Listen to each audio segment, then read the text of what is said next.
இந்த ஆடிக்கு நம்ம சென்னை சில்க்ஸ்ல up to 50% off combo offer, uniform sari collections எல்லாம் சேர்ந்து சேவிங்ஸும் பிளாஸ்ட், கலெக்ஷன்ஸும் பிளாஸ்ட். நம்ம தி சென்னை சில்க்ஸ். தமிழ்நாட்டுல எல்லாமே சேஞ்ச் ஆயிடுச்சு. உங்க நகையையும் சேஞ்ச் பண்ணுங்க. உங்க பழைய நகைக்கு கிராமுக்கு 150 ரூபாய் கூடுதலா வாங்கி புது நகை எடுத்துக்கோங்க. அதே கம்மி சேதாரம் தான் உங்க லலிதால மட்டும்தான். ஹாலிடேஸ்னாலே அது நம்ம GT ஹாலிடேஸ் தான். GT Holidays, South India's #1 travel brand. You know you are special when you're with GT Holidays. Nakkeeran நேயர்களுக்கு வணக்கம். இன்று நம்முடன் கருத்துக்களை பகிர்ந்து கொள்ள இணைந்திருக்கிறார் அரசியல் விமர்சகர் பால்கி அவர்கள். வணக்கம் சார். வணக்கம். நக்கீரன் ஆசிரியர் குழு மற்றும் வாசகர்களுக்கு பால்கியின் அன்பு வணக்கங்கள்.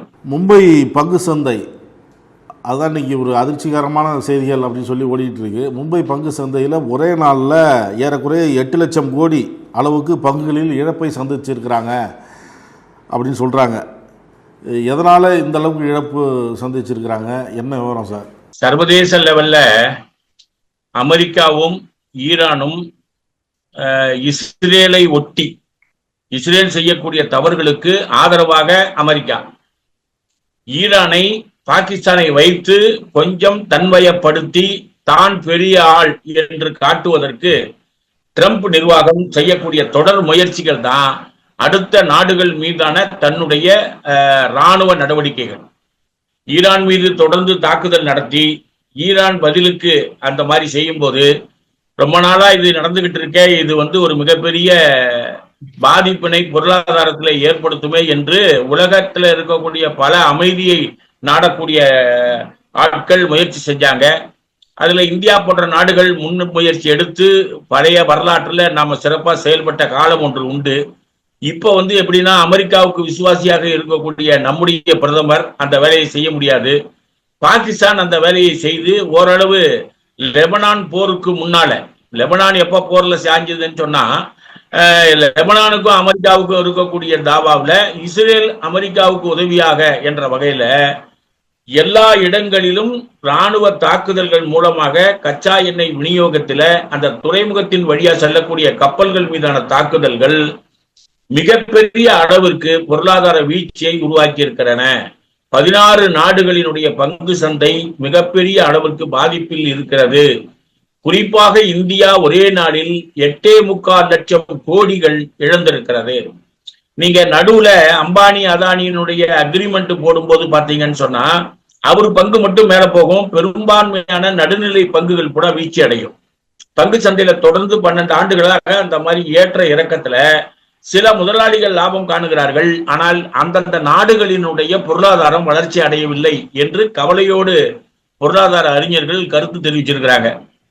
இதை பற்றி கவலைப்படாமல் ஒரு நிதித்துறை செயல்பட்டு கொண்டிருப்பது மிகப்பெரிய அளவிற்கு பாதிப்பினை நம்முடைய ஜூலை மாதம் இறுதியில ஆகஸ்ட் மாதம் 15ஆம் தேதிக்குள்ள மிகப்பெரிய வீழ்ச்சியை உருவாக்க முடியும் அப்படின்றாங்க. அதாவது 1988ல ஒரு ஸ்டெபிலிட்டி என்பது வீழ்ச்சிக்கு போவதற்கு ஒரு டிகிரி இருக்குதான்.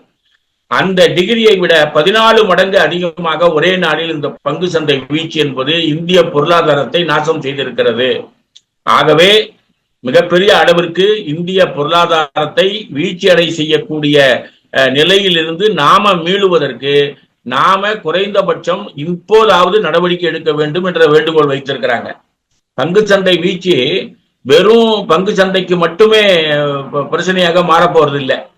இந்த 20ஆம் தேதி ஆரம்பிக்கக்கூடிய அந்த நாடாளுமன்ற கூட்டத்தொடரில் பாதிக்கக்கூடிய பல விஷயங்களில் இருந்து மக்களை மீட்பதற்கான ஆல்டர்னேட்டிவ் ப்ரொபோசலே இல்லாம நாடாளுமன்றம் கூடுகிறது. அப்ப நாடாளுமன்றம் கூடுதல் என்பது சடங்காக, வெளிநாடுகளுக்கு பயணம் செய்வது என்பது வாடிக்கையாக, இது கிட்டத்தட்ட இந்த 2-3 வருஷத்துல அதிகமா மோடி அவர்களால் மேற்கொள்ளப்பட்டிருக்கிறது. ஆகவே இந்திய பொருளாதாரம் கவலை பொருளாதாரமாக மாறக்கூடாது. மிகப்பெரிய அளவிற்கு ஒரு எதிர்ப்பு நடவடிக்கையை உருவாக்க வேண்டும் என்று இந்தியா கூட்டணிக்கு இடதுசாரிகள் கோரிக்கை வச்சிருக்கிறாங்க. இந்தியா கூட்டணியும் நாளை மறுநாள் அதை விவாதிக்கிறதுக்கு தயாராக இருக்கிறாங்க. விபிஜி ராம்ஜி திட்டம், இந்த ஊரக வேலைவாய்ப்பு திட்டத்தை பெயர் மாத்தினாங்கல்ல, அந்த திட்டம் இது வேலைவாய்ப்பு உரிமையை பறிக்கிற திட்டம் அப்படின்னு ஜெயராம் ரமேஷ், காங்கிரஸ் மூத்த தலைவர் ஜெயராம் ரமேஷ் உள்ளிட்டவர்கள் சொல்கிறாங்க. பிஜேபியை சேர்ந்த மாநிலங்களே சில மாநிலங்கள் இந்த திட்டத்தை ஏற்கலை அப்படிங்கிறப்ப தமிழக அரசு இந்த திட்டத்தை ஏற்றுக்கிட்டு அதுக்கப்புறம் இதுக்கான நிதியை கொஞ்சம் கொடுங்கன்னு சொல்லி கடிதம்லாம் எழுதியிருக்கு. அது 100% அங்கேருந்து நிதி வரணும். ஆனால் 60-40 இந்த மாதிரி பிரிச்சுக்கிட்டதில் தமிழகத்துக்கு நிதி சுமை இருக்கிறதுனால இதெல்லாம் முடியாது, திட்டத்தை அமல்படுத்திட்டு கடிதம் எழுதுகிறாங்க அப்படின்னு ஒரு விமர்சனம். அதை இங்கே இருக்கிற கூட்டணியில் இருக்கிற காங்கிரஸும் பெருசாக கண்டுக்கல அப்படிங்கிற ஒரு இதுவும் இருக்குது. இன்னொன்று, ஆளுநர் அர்லேக்கர் அவர் தமிழ்நாடு குடிமக்கள் யாராக இருந்தாலும் பிரச்சனைனாலும் இங்கே சொல்லலாம் அப்படின்லாம் சொல்கிறது, வைகை அணை பற்றி சொல்கிறது, அது சொல்கிறதுனா அது நானே தூர்வார போகிறேன் அப்படிங்கிற மாதிரி சொல்கிறது. இப்போ இதிலெல்லாம் ஆளும் தாவேக அரசு ஒரு உறுதியாக இல்லை, எதிர்த்து பேசுகிறதில்ல அப்படிங்கிறாங்க. இது போன்ற விஷயங்கள்ல எப்படி பார்க்குறீங்க? ஆளுநர் அர்லேக்கர் நம்முடைய சட்டமன்ற கூட்டத்தொடரில் பேசும்போது நாடி பார்க்கிற மாதிரி கொஞ்சம் நிதானமாகத்தான் தன்னுடைய வார்த்தைகளை பயன்படுத்தினார். அந்த நிதானமான அணுகுமுறைக்கு தாவேக அரசு தன்னை முழுமையாக ஆளுநரிடம் சரணாகதியாக மாற்றியிருக்கிறார்கள். அது எப்படி அந்த பாயிண்ட் பார்க்கணும்னு சொன்னா, நீங்க கேள்வியில கேட்ட மாதிரி அந்த ராம்ஜி திட்டத்துல பஞ்சாயத்துக்கும் செலவுக்கும் திட்டத்திற்கும், திருப்பி சொல்றேன், பஞ்சாயத்துக்கும் திட்டத்திற்கும் செலவுக்கும் ஒரு இணைப்பு இருக்கணும். ஏற்கனவே 100 நாள் வேலை திட்டத்துல அந்த இணைப்பு இருக்கிறது. எந்த ஏரியா ஒர்க்குன்றத பஞ்சாயத்து தீர்மானிக்கும். கொடுத்த நிதியில அதுல எவ்வளவு எடுத்துக்கலான்றது மாவட்ட நிர்வாகம் உள்ளாட்சியோட சேர்ந்து திட்டமிட்டு அதை கொடுக்கும். அதனுடைய அடிப்படை நடவடிக்கைகள் ஒன்றிய அரசு சொல்வதை போல் அமலாக்கணும். என்ன ஒன்றிய அரசு சொல்றது? 60-40, அப்புறம் அட்டெண்டன்ஸ், அதுக்கு அப்புறம் அந்த லொகேஷன்ஸ் சம்பந்தமா ஏற்கனவே பஞ்சாயத்துக்கு இருந்த லிங்கை இப்ப எடுத்துட்டோம். இந்த பாயிண்ட் எல்லாமே கவர் பண்ணி மாநில அரசு தன்னுடைய கருத்தை தெரிவிக்க வேண்டும். ஏற்கனவே உள்ள தமிழக அரசு அந்த நிபந்தனைகளை ஏற்றுக்கொள்ளவில்லை. ஆகவே இந்த மூன்றும் பொருந்தி வந்தது. இந்த 1/7/2026 அப்புறம் அமலாகக்கூடிய இந்த திட்டத்தில் விஜய் தலைமையிலான தமிழக அரசு அதில் எல்லாம் கருத்து சொல்லாம அதை அப்படியே ஒன்றிய அரசுடைய ப்ரொபோசலை ஏற்றுக்கொண்டு 5865 கோடி ரூபாய் எங்களுக்கு நீங்க கொடுத்துட்டீங்கன்னு சொன்னா இந்த ஸ்கீம் நாங்க அமலாக்குறோம் சொல்றாங்க. இது சரணாகதி பாதையை தவிர வேற ஒண்ணும் இல்லை. மாநில உரிமையை மத்திய அரசிடமிருந்து போராடி பெறுவோம் அல்லது வாதாடி பெறுவோம், எப்படி வேணா வச்சுக்கங்க. போராடுவதற்கான வாய்ப்பா உங்க வாயிலிருந்து எதுவும் வரல. வாதாடி பெறுவதற்கான வாய்ப்பு நீங்க பயன்படுத்தினதா தெரியல. நீங்க அங்க அமித்ஷாவை சந்தித்த போதோ, மோடியை சந்தித்த போதோ, இங்க கவர்னரை சந்தித்த போதோ என்ன பேசுவீங்கன்னு ஒரு பத்திரிகையாளர் சந்திப்புல சொல்லியிருந்தீங்கன்னு சொன்னா நீங்க எதிர்நிலையில் இருக்கிறீங்கன்றத மக்கள் புரிந்து கொள்வார்கள். ஆனால் இப்போது உங்கள் அணுகுமுறை கவர்னருக்கு எதிராக எந்த கருத்தையும் சொல்லாமல் உங்களுடைய அணுகுமுறையை கொண்டு வந்திருக்கிறீங்க. இதுல மட்டும் நீங்க அந்த வேலையை செய்யல. இந்த யூஜிசி மெம்பரை போடக்கூடாது என்பது கல்வி திட்டத்தினுடைய ஒரு அம்சம். போன ஆட்சி அது செய்திருக்கிறது. தொடர் ஆட்சியாக நீங்கள் வந்திருக்கிறீர்கள். அந்த புதிய கல்வி திட்டத்திற்கு எதிராகத்தான் காங்கிரஸ் இருக்கிறது. காங்கிரஸ் ஆதரவோடு தான் தாவேகா இருக்கிறது. ஆனால் பாண்டிச்சேரியில உயர்கல்வி அமைச்சர் பேட்டி கொடுக்கிறாரு, யூஜிசியில இருக்கக்கூடிய ஆடை நாங்க கமிட்டிக்குள்ள போட்டு துணைவேந்தரை தேர்ந்தெடுப்போன்றது. இது ஒன்றிய அரசு சொன்ன ஏற்பாடு, காங்கிரஸ் கட்சியினுடைய ஏற்பாடு அல்ல. காங்கிரஸ் ஒரு நிலை, காங்கிரஸ் அமைச்சராக மாறின பிறகு இன்னொரு நிலை. தாவேகா ஒன்றிய அரசுக்கு எதிராக இருப்பதாக சொல்லுகிறது. ஆனால் நடவடிக்கைகளில் ஒன்றிய அரசினுடைய நிபந்தனைகளை ஏற்றுக்கொள்ளுகிறது.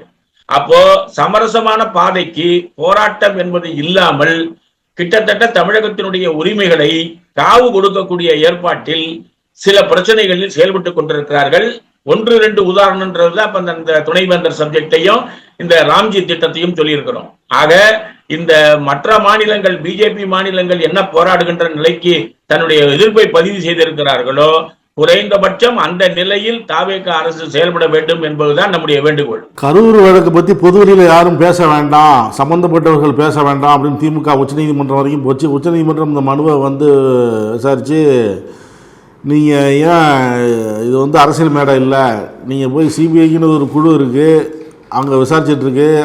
அதுக்குன்னு ஒருத்தவங்களை போட்டிருக்கிறாங்க, ஓய்வு பெற்ற நீதிபதியை போட்டிருக்கிறாங்க, அங்கே போய் பாருங்க அப்படின்னு சொல்லி சில அறிவுறுத்தலாம் சொல்லியிருக்கிறாங்க. எப்படி பார்க்குறீங்க? ஆனால் இது தொடர்பாக பேசின ஆதவ அர்ஜுனா கரூரில் எங்களுக்கு தீர்க்கப்படாத கணக்கு ஒன்று இருக்குது அப்படின்லாம் சொல்லி பேசுகிறாரு. இப்போ அது இந்த வழக்கு திமுகவுக்கு சாதகமாக அமையலன்னு சொல்லி தாவேக்காவினர்லாம் கொண்டாடிட்டு வராங்க. தாவேக்காவுடைய கூட்டம் நாளைக்கு நடக்க இருக்கு. அதில் அரசு வேலை, அந்த உயிரிழந்தவர்களுக்கு அரசு வேலை பணி மூலம் கொடுக்குறதா சொல்கிறாங்க. தகவலெல்லாம் வெளியாகிருக்கு, பார்த்துருப்பீங்க. இவங்க சொன்னது வழக்கு சிபிஐயில் இருக்கிறதுனால சில வழிமுறைகளை சொல்லுங்கள், வழிகாட்டு முறை கொடுங்க, இந்த மாதிரி கொடுக்கலாமா போகலாமா அப்படின்லாம் கேட்டிருக்கிறாங்க. அது எப்படி பார்க்குறீங்க? இது தொடர்பாக சென்னை உயர்நீதிமன்றத்தில் நேற்று ஒரு வழக்கு தாக்கல் செய்யப்பட்டது அது உடனே அவசர மனுவாக ஏற்கணுங்கிறத அவங்க ஏற்றுக்கல. இன்றைக்கும் அது தொடர்பான ஒருத்தர் வழக்கு போட்டிருக்கிறதா செய்திகள் வெளியாகுது. எப்படி பார்க்குறீங்க? அதாவது நீதிமன்றத்தின் மூலமாக கரூர் பிரச்சனை என்பது எப்படி பார்க்கப்பட வேண்டுமோ அப்படி பார்க்கப்படவில்லை, எப்படி மக்களுக்கு கருத்து சொல்லப்பட வேண்டுமோ அப்படி மீடியாக்கள் சொல்லவில்லை என்ற உண்மையான வெளிச்சத்துல வாசகர்கள் இந்த விஷயத்தை புரிந்து கொள்ள வேண்டும். கேள்வியில் நீங்க கேட்ட மாதிரி இறந்து போனது 41 உயிர்கள். இந்த 41 உயிர்கள் இறந்து போனதற்கான அடிப்படை காரணம் என்ன என்பதை நானோ ராஜவேலுவோ அல்லது வாசகர்களோ யோசிப்பதற்கு முன்பு அந்த கரூர்ல நடந்த அந்த நிகழ்ச்சிக்கு அங்க இருக்கிற காவல்துறையின் பதில் என்ன? கரூர் நிகழ்ச்சி நடக்கும் போது தாவேக ஆட்சி கிடையாது, திராவிட முன்னேற்ற கழக ஆட்சி தான் நடந்து கொண்டிருக்கிறது. காவல்துறையினுடைய அறிக்கை என்ன? அந்த அறிக்கை மக்கள் மத்தியில பிரபலமாக சொல்லப்பட்டிருக்கிறதா இல்லையா? அல்லது அதற்கு விரோதமான கருத்துக்கள் இப்போ ஆட்சிக்கு வந்தவுடன் திமுகவுக்கு எதிராக அது சொல்லப்படுகிறதா இல்லையா? இததான் வாசகர்கள் பார்க்க வேண்டிய பொறுப்பு இருக்கு. குறிப்பா பரவலா நடைபயிற்சி போகும்போது நம்ம கிட்ட கேட்கிற கேள்வியே என்னன்னா, நீங்க தாவேக அரசுக்கு இடதுசாரிகள் ஆதரவு கொடுக்கிறீர்களே, 41 பேரும் மரணத்திற்கு அலட்சிய காரணத்திற்காக அரசு வேலை கொடுப்பது நியாயமான ஒரு கேள்வி கேட்கிறாங்க. அதாவது பண முடிப்பு கொடுப்பது வேற, அரசு வேலை கொடுப்பது என்பது வேற. அரசு வேலை என்பது எப்போதுனா ஒரு குடும்பத்தை மொத்தமாக காப்பாற்ற முடியாமல் தவிக்கின்ற சூழலில் சம்பாதிக்கக்கூடிய ஒருவர் ஒரு விபத்தில் இறந்துட்டா ஒரு அதிகபட்சமான பணம் கொடுப்போம். ஆனால் நிரந்தரமான அந்த குடும்பத்திற்கு வருமானம் வேண்டும் என்று பொதுவா இருக்கக்கூடிய ஒரு ஆளுக்கு அரசு வேலை என்பதை இந்த அரசு எப்படி மாற்றுகிறது என்றால், உங்களை பார்க்க நீங்க நடந்துகிட்ட விதத்துல அல்லது அந்த இடத்தை தேர்ந்தெடுத்ததுல உள்ள கோளாறுல 41 பேர் இறந்திருக்கிறாங்க. நீங்க 32 பேருக்கு அந்த அரசு வேலை கொடுக்குறீங்க. என்ன காரணத்திற்காக அதை கொடுக்குறீங்கன்னு யோசிச்சு பார்க்கும்போது பொதுமக்கள் மத்தியில ஒரு எதிர் சிந்தனை தான் வளர்கிறது. ஏன் எதிர் சிந்தனை வளருது? ஏங்க, ஒரு சினிமா நடிகனை பார்க்க அப்ப அவர் முதல்வர் இல்ல, ஒரு சினிமா நடிகனையோ ஒரு அரசியல் கட்சி தலைவரையோ பார்க்க போகின்ற ஆளு அங்க இறந்துட்டான்னு சொன்னா அந்த குடும்பத்திற்கு நிவாரணம் கொடுப்பதுதான் மரபு. அரசு வேலை கொடுப்பது என்பது இது மோசமான முன் உதாரணம். இது ஆரோக்கியமான அரசியலுக்கு மக்களை கொண்டு சேர்க்காது. ஆகவே அரசு வேலை என்ற அந்த முடிவு அவருக்கு யார் சொல்லி இருக்கிறாரோ அது ஒரு எதிர் நிலையைத்தான் பொதுமக்கள் மத்தியில ஏற்படுத்தி இருக்கிறது. இது அந்த நிகழ்ச்சி சம்பந்தமான கருத்து. ஆனால் அந்த சப்ஜெக்ட்ல திமுக அரசு இருக்கும் போது காவல்துறையினுடைய அந்த வழக்கினுடைய அல்லது அந்த குற்ற பத்திரிகையினுடைய விவரங்கள் எதுவுமே சொல்லப்படல. ஆனால் இவர் இப்ப முதல்வர் அங்க போறதுக்கு முன்னால ஆதவ அர்ஜுனா கரூரை பற்றி என்ன பேசினார் பொதுமக்களுக்கு தெரியணும்ல. எங்களுக்கு திமுகவோடு ஒரு கணக்கு வழக்கு தீர்க்கப்பட வேண்டி இருக்கிறது, அதை நாங்கள் முடிச்சுட்டு பேசுறோம். முடிக்கிறதுக்கு முன்னால உங்களுக்கு தகவல் சொல்ல விரும்புறேன், இதற்கு மேல திமுக மேல எழுந்து வர முடியாது. இது என்ன அணுகுமுறை? ஒரு அரசு உறுதிமொழி எடுத்த ஒரு அமைச்சர் பேசுகின்ற மொழியா? ஆதவ அர்ஜுனா இப்படி மிரட்டுகின்ற நிலையில் பேசுவது சட்டம் எப்படி வேர்க்கை பார்க்கிறது? காவல்துறை ஏன் செயல்பட மறுக்கிறது? இந்த கேள்வி மக்கள் மத்தியில வந்துருச்சு. அப்போ கரூரை பயன்படுத்தி உயிர்களை பலி கொடுத்து வேலை என்ற பெயரில் மக்களை மாற்றுகின்ற ஆரோக்கியமற்ற அரசியல் தான் கரூர்ல நடந்து கொண்டிருக்கிறது. ஆதவ அர்ஜுனா மேல நடவடிக்கை எடுப்பதற்கு அரசு தயங்குவதற்கான காரணம் சொல்லப்பட வேண்டும். கஞ்சிக்கு இல்லாதவனுக்கும் கோடீஸ்வரனுக்கும் ஒரே சட்டம் என்பது அம்பேத்கர் உருவாக்கிய அரசியலமைப்பு சட்டம், குற்றப்பின்னணி சட்டம். அந்த சட்டத்துல நான் எப்படி வேணா வளர்ச்சி கொண்டு போவேன் என்பதை வேடிக்கை பார்க்கின்ற நிலையில் தான் இந்த கரூர் பிரச்சனை, காவல்துறையினுடைய அணுகுமுறை, விஜய் அவர்கள் போகிற ஏற்பாடு. ஆனால் நீதித்துறை என்ன கேட்கிறாங்கன்னா, ஒரு முதலமைச்சர் ஒரு நிகழ்ச்சி நடந்ததற்கு பின்பு அங்கே போவதற்கான தடையை நாம கொடுக்க முடியாது, ஆகவே அவர் போடான. அது என்னவோ ஜாவேகாவுக்கு வெற்றியாகவும் திமுகவுக்கு தோல்வியாகவும் மீடியாக்கள் சொல்லுது. ஆனா திமுக அதை தோல்வியா எடுத்துக்க வேண்டிய அவசியம் இல்லை, அவங்க எடுத்துக்கவும் இல்லை. ஆனால் கரூர் பிரச்சனையை மக்கள் சரியான திசையில் பார்த்து கொண்டிருக்கிறார்கள். தாவேகா அரசு அதை அரசியலாக்குகிறது. பலி கொடுக்கக்கூடிய உயிர்களுக்கு வேலை என்று வந்தால், ஒரு குடும்பத்தில் வேலை வாங்க வேண்டும் என்றால் நாங்கள் ஒருவரை இழக்க வேண்டுமா என்ற கேள்வி மக்கள் மத்தியில் வந்திருக்கு. ஆகவே அந்த சிந்தனையில் தமிழக வெற்றி கழக அரசு செயல்பட வேண்டும் என்பதுதான் நம்முடைய எதிர்பார்ப்பு. இங்க வயநாட்டில் நேற்றுலாம் நிலச்சரிவு ஏற்பட்டு சிலர் பாதிக்கப்பட்டாங்க, மீட்பு முடிவில் ஈடுபடுறாங்க அப்படிலாம் சொன்னது, அதில் இருக்கிறவங்க இது இயற்கையாக வரல, மனித தவறுகளால் வந்தது அப்படின்லாம் சில பேர் பேசிட்டு இருக்கிறாங்க. இது ஒரு பக்கம். மும்பையில் வெள்ளம், மழை வெள்ளம் வரப்பெல்லாம் மிகப்பெரிய பாதிப்புகள் ஏற்படுது அப்படின்னு சொல்றாங்க. போக்குவரத்து இடையூறு உட்பட அந்த ரயில் தண்டவாளம்லாம் தெரியாது, மூழ்கி இருக்கும், அந்த அளவுக்கு வெள்ளம் இருக்கும் அப்படின்னு சொல்கிறாங்க. அங்கே என்ன பாதிப்பு, மீட்பு பணி எப்படி இருக்கு? மகாராஷ்டிராவிலேயே நேரத்தையே முதல்ல பேசும்போது நீங்கள் சொன்னீங்க அங்கே உள்ள மழையை பற்றி. வெள்ளத்தினுடைய பாதிப்பு என்பது இந்த கடந்த இப்போ நம்மளுக்கு ஜூலை மாதம் நடக்கிறது, 6 மாதத்தில் பார்த்தீங்கன்னு சொன்னால் மும்பை சந்திக்கக்கூடிய 2வது கடுமையான வெள்ளம் மும்பையில் வந்திருக்கிறது. இந்த கடுமையான வெள்ளத்தினை சமாளிக்கிறதுக்கு மாநில அரசு உறுதியாக செயல்படவில்லை என்று வடக்கு பகுதியில் இருக்கக்கூடிய காட்சி ஊடகங்கள் மிகப்பெரிய அளவுக்கு பிரச்சாரம் பண்ணியிருக்காங்க. மக்கள் அங்கே எழுச்சி நடக்குது. அதுக்கு கூட நம்ம பார்க்க வேண்டிய செய்தி என்னன்னா, ஒரு 20 நாளைக்கு முன்னால மோடி அவர்கள் அந்த இடத்துல போய் ஒரு பாலத்தை திறந்து வச்சார். அது மொத்தம் 378 கோடி ரூபாய் ப்ராஜெக்ட். அப்ப அவர் ஆற்றிய உரை என்பது என்னன்னா, மும்பையினுடைய கடுமையான மக்கள் நெருக்கத்தை ஒரு மிகப்பெரிய அளவுக்கு விடுவிக்கக்கூடிய, மூச்சு விடக்கூடிய ஏற்பாடு இந்த இணைப்பு ரோட்னால வந்திருக்கு. ஒரு சொர்க்க வாசல் உங்களுக்கு திறந்து கொடுக்கப்பட்டிருக்கிறது. இதான் அவருடைய இந்தி உரையினுடைய சாராம்சம்.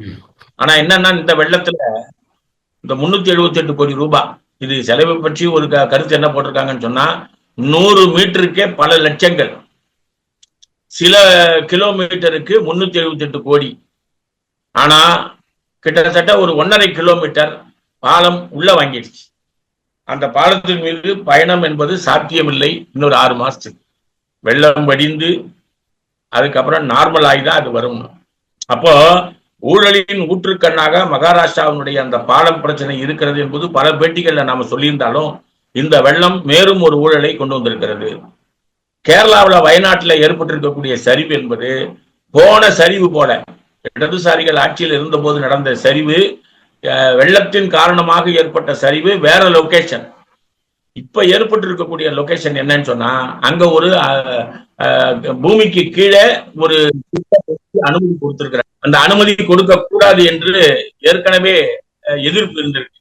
அந்த எதிர்ப்புகளை எல்லாம் மீறி, சுற்றுப்புற சூழலுடைய போராட்டங்களை எல்லாம் மீறி அங்க அந்த திட்டம் ஸ்டார்ட் பண்ணி 9 நாள் ஆச்சு. மழை வந்தது, அதுல ஏற்பட்டிருக்கு உயிரிழப்புகள் கிட்டத்தட்ட 12. உடைமை இழப்புகள் பார்த்தீங்கன்னு சொன்னா இன்னமும் கணிக்க முடியாத அளவுக்கு அந்த லொகேஷனே கீழே போயிருக்கு. ஆகவே இயற்கை வெள்ளம் வரும்போது பாதுகாப்பு நடவடிக்கை என்கின்ற ஆட்சியாளர்களின் அணுகுமுறை நடந்து முடிந்த பாதிப்பை கணக்கில் எடுத்து அதன் மூலம் நிவாரணம் கொடுப்பதை ஒரு தொழிலாக மாற்றி இருக்கிறார். அது கேரள காங்கிரஸ் அரசாக இருந்தாலும், பிஜேபியில் இருக்கக்கூடிய ஆதரவு பெற்ற மகாராஷ்டிரா அரசா இருந்தாலும், மக்களினுடைய உடைமைகளை பாதுகாக்க தவறுகிறார்கள் என்ற அரசியல் உணர்வு மக்களுக்கு வர வேண்டும். ஆட்சியாளர்கள் அந்த வகையில் திட்டமிட்டு செயல்படுவதுதான் சிறப்பாக இருக்க முடியும். தாவேகா ஆட்சியில அரசு வழக்கறிஞர் அந்த நியமனத்துக்கு லஞ்சம் வாங்குறாங்க, 3 லட்சம் 5 லட்சம் 20 லட்சம் 50 லட்சம் வரைக்கும் போகுது அப்படின்னு ஒரு குற்றச்சாட்டு எழுந்திருக்கு. நிர்மல்குமார் அதை பத்தி சொல்லும் போது நேர்மையாக தான் இது நடக்குது, இந்த நியமனங்கள்லாம் அப்படின்னு சொல்லியிருக்கிறாரு. ஆனால் சமூக வலைதளத்தில் ஒரு அமைச்சர் நிர்மல்குமாருக்கு பரிந்துரை கடிதம் போன மாதிரி எல்லாம் சொல்றாங்க. எப்படி பாக்குறீங்க? நீதித்துறையை பற்றி நம்ம நெடுநாளா நம்முடைய மக்களுடைய கருத்துக்கு சில விஷயங்களை கொண்டு போய் சேர்க்கல. சமீபத்துல ஒரு தேர்தல் நடந்தது. எல்லா வழக்கறிஞர்களும் வாக்களித்து தமிழ்நாடு மற்றும் புதுச்சேரிக்கான பார் கவுன்சில் தேர்தல் பல கோடிகள் செலவு பண்ண வேட்பாளர்கள் வெற்றி பெற்றிருக்கிறார்கள். மீண்டும் சொல்றேன், பல கோடி ரூபாய் செலவு செய்தவர்கள் வெற்றி பெற்றிருக்கிறார்கள். இந்த வாக்காளர்களை போய் பார்க்கும்போது, வழக்கறிஞர்களை பார்க்கும்போது அந்த வேட்பாளர்கள் சொன்னதை அப்படியே வாசகர்களுக்கு சொல்றேன். இதுல தமிழகம் முழுவதும் இருக்கக்கூடிய அடையாளம் தெரிவதற்காக எங்களை மேல வச்சுக்கிறதுக்காக நாங்கள் செலவு பண்ற தொகை தான் இது. மொத்த இதுல ஒரு 23 பேர் தேர்ந்தெடுப்பாங்க. அந்த 23 பேர்ல நாங்க ஒரு ஆளா வந்துட்டோம்னு சொன்னா நாங்க எவ்வளவு கோடி போடுறோமோ அதை விட 2 மடங்கு நாங்க எடுத்துக்கலாம். இதான் நீதித்துறையில் நீதிக்காக போராடுகின்ற பார் கவுன்சில் உறுப்பினர்களுடைய ஸ்டேட்மெண்ட் அந்த 23 பதவிக்கு வருகின்ற வரை. அப்ப நீதித்துறை கரப்ஷன் துறையா மாறி அநீதித்துறையாக மாறி பல வருஷங்கள் ஆயிடுச்சு. நானும் ராஜவேலுவும் மற்ற ஆட்களும் தான் இந்த நீதிமன்றம் நமக்கு நல்லது செய்யும் நம்பிக்கிட்டு இருக்கோம். இதை வாசகர்கள் கணக்கில் கொண்டுதான் இந்த பிரச்சனையை பார்க்க வேண்டும். ஏற்கனவே இந்த ராஜ்யசபா எம்பியா முதல்ல பதவி எடுத்தாங்க கிட்டேகரா, காங்கிரசினுடைய அந்த பொறுப்பாளர். அவரு பதவி ஏற்ற ஒரு 20 நாள்லயே அவர் செய்த ஒரு நல்ல காரியம் என்னன்னு சொன்னா, காங்கிரஸ் கமிட்டியில இருக்கக்கூடிய ஆட்களுக்கு பூரா தமிழ்நாடு முழுவதும் இருக்கக்கூடிய கவர்மெண்ட் லீடர், அரசு வழக்கறிஞர் அந்த பதவிக்கு லிஸ்ட் கொடுத்ததுதான் காங்கிரஸ் செய்த செயல். காங்கிரஸ் அந்த செயலை செய்யும் போது காங்கிரஸ் கொடுத்த லிஸ்ட கணக்கிலே கொள்ளாததுதான் தாவேகாவினுடைய அரசியல். கூட்டணி இருக்கு, இணக்கமான செயல்பாடு இருக்கு, எல்லாம் சரிதான். ஆனால் வேலை என்ற வந்தா வெள்ளக்காரன் வேலைன்னு வந்துட்டா அதுல கரெக்டா காசு வாங்கிதான் போடுவோம், காங்கிரசுக்கு கிடையாது என்பதுதான் தமிழ் மாநிலத்தினுடைய பல மாவட்டங்களில் தாவேகாவுக்கும் காங்கிரசுக்கும் ஏனைய கட்சிகளுக்கும் உள்ள உறவு முறை. கிட்டத்தட்ட யாருமே வெளியே கொண்டு வரல. தாவேகாவினுடைய ஒரு பெண் நிர்வாகி தான் தைரியமா அதை கொண்டு வந்திருக்கிறாங்க. நானாக இருந்தாலும் இவ்வளவு காசு கொடுத்தாதான் தாவேகாவின் அந்த பதவி என்பது ஒரு ஆள் மூலமா வெளியே வந்தது. எல்லா மாவட்டங்களிலும் இருக்கக்கூடிய நிலை அதுதான். அப்போ தாவேகா அரசியலுக்கு புதுசு. அரசு வழக்கறிஞர் பதவிக்கு அவங்க நாமினேட் பண்ணியிருக்கக்கூடிய ஆளு குற்றப்பட்டியல் இருக்கிற ஒரு திருநெல்வேலியில நீதித்துறை அமைச்சர் பாத்தீங்கன்னு சொன்னா பாண்டிச்சேரியில ஆஜராவாத ஆளு. அப்போ நீதித்துறையை மதிக்காத ஆட்கள் அரசு வழக்கறிஞர்களுக்கு மற்றவர்களுக்கு தாவேகா சாதாரணமா கொடுக்கக்கூடிய சூழல் தான் கண்ணுக்கு தென்படுகிறது. அதுல மிகப்பெரிய ஊழல் நடக்கிறது என்பது அதில் மட்டுமல்ல, நீதித்துறையினுடைய எல்லா இடங்களிலும் ஊழல் கரைபுரண்டு ஓடிக்கொண்டிருக்கிறது. அதை தாவேகா அரசு கட்டுப்படுத்தக்கூடிய அரசியல் உணர்வு இல்லை. அரசியல் உணர்வோடு அதை தடுக்க வேண்டும் என்ற சிந்தனை எல்லாம் தாவேகா அரசுக்கு இல்லை என்பதுதான் நம்முடைய குற்றச்சாட்டு. நீதித்துறையில நியாயம் ஜெயிக்க வேண்டும் என்பதற்கு பதிலா காசு உள்ளவன் ஜெயிக்க முடியும் என்பதை உறுதிப்படுத்துகிறது இவருடைய அணுகுமுறை. பல்வேறு கருத்துக்களை பொறுத்து கொண்டதற்கு நன்றி சார். கருத்துக்களை கேட்டமைக்கு நன்றி, வணக்கம். நக்கீரன் டிவிக்கு சப்ஸ்கிரைப் செய்யுங்கள். உங்கள் ஆதரவே எங்கள் பலம். ஆசிரியர்களுக்கு நண்பனாகவும் மாணவர்களுக்கு ஆசானாகவும் திகழும் தேர்வு வழிகாட்டி. ஒவ்வொரு பாடத்திற்கும் அனுபவமிக்க ஆசிரியர்களின் துல்லியமான தெளிவான விடைகள். CNC இருக்கு, தேர்வு பயம் எதற்கு? இது தீரன் பப்ளிஷிங் ஹவுஸ் விற்பனை வெளியீடு.